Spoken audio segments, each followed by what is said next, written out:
इसमें श्री कृष्ण अर्जुन को यह समझाते हैं कि त्याग, संन्यास और कर्मयोग दोनों ही मोक्ष के मार्ग हैं, लेकिन कर्मयोग श्रेष्ठ है। कर्म संन्यास और कर्मयोग दोनों मोक्ष के साधन हैं, परंतु कर्मयोग श्रेष्ठ है। केवल कर्म त्यागने से मुक्ति नहीं मिलती, बल्कि कर्म करते हुए फल की आसक्ति न रखना श्रेष्ठ है। एक किसान खेत में काम करता है, लेकिन फल की चिंता ईश्वर पर छोड़ देता है। वह कर्मयोगी है। कर्मफल का त्याग करने वाला व्यक्ति शांत और मुक्त रहता है। जो व्यक्ति अपने कर्मों का फल भगवान को समर्पित करता है, उसे मानसिक शांति मिलती है। एक शिक्षक पढ़ाता है क्योंकि यह उसका धर्म है। वह छात्रों के परिणाम से मोह नहीं रखता। ज्ञानी व्यक्ति सबको समान दृष्टि से देखता है। जो ब्रह्मा को जानता है, वह ब्राह्मण, गाय, हाथी, कुत्ता और चांडाल को भी एक समान देखता है। एक संत सबके साथ समान व्यवहार करता है, चाहे वह अमीर हो या गरीब। अहंकार, आसक्ति और इच्छाओं का त्याग करने से शांति मिलती है। जो मोह, कामना और मैं के भाव को त्याग देता है, वह शांत होता है। एक साधक अपने धन, प्रतिष्ठा और परिवार के मोह से मुक्त होकर ध्यान में लीन रहता है। आत्मा को जानने वाला व्यक्ति सदा प्रसन्न रहता है। आत्मज्ञानी व्यक्ति को सुख दुख नहीं विचलित करते। बारिश हो या धूप, वह माली अपने काम में खुश रहता है, क्योंकि वह अंदर से संतुष्ट है।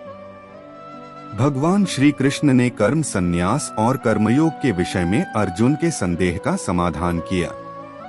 उन्होंने बताया कि कर्म संन्यास और कर्मयोग दोनों ही मोक्ष की ओर ले जाते हैं, परंतु कर्मयोग अधिक सरल और प्रभावी मार्ग है। हे कृष्ण, आपने कर्मों के संन्यास और कर्मयोग दोनों की प्रशंसा की है। इनमें से कौन सा मार्ग मेरे लिए श्रेष्ठ है? कृपया मुझे स्पष्ट रूप से बताएं। कर्म संन्यास और कर्मयोग दोनों ही परम कल्याण के साधन हैं, परंतु कर्मयोग कर्म संन्यास से श्रेष्ठ है। कर्म संन्यास में व्यक्ति सभी कर्मों का त्याग करता है, जबकि कर्मयोग में व्यक्ति अपने कर्मों को भगवान को समर्पित करके करता है।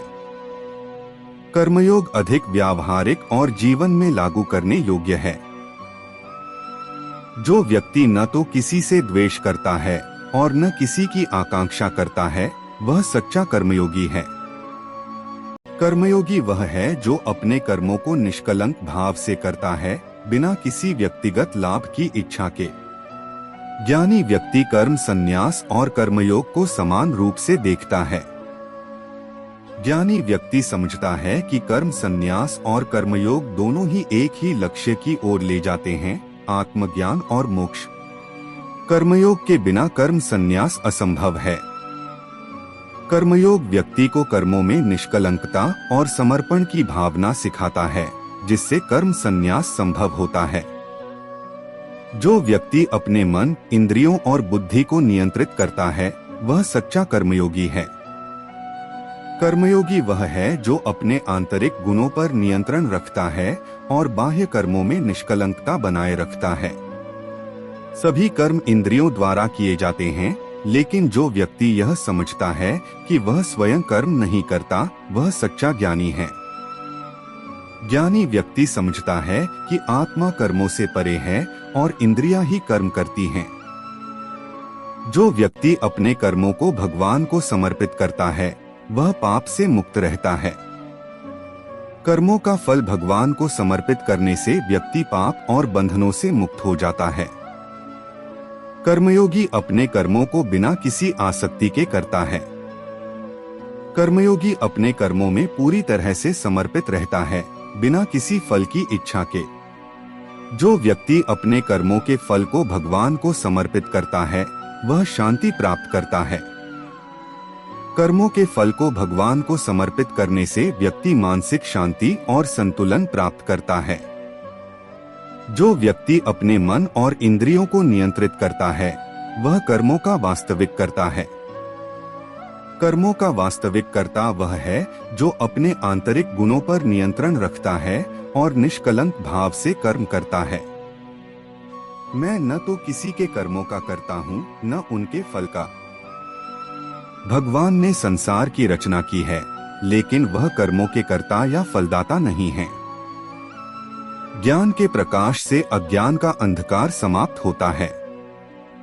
आत्मा के वास्तविक स्वरूप को समझने में मदद करता है और अज्ञान के अंधकार को दूर करता है। कर्म करते हुए भी निर्विकार रहो। जो व्यक्ति सभी कर्म भगवान को अर्पण करता है, वह कर्मों से बंधता नहीं।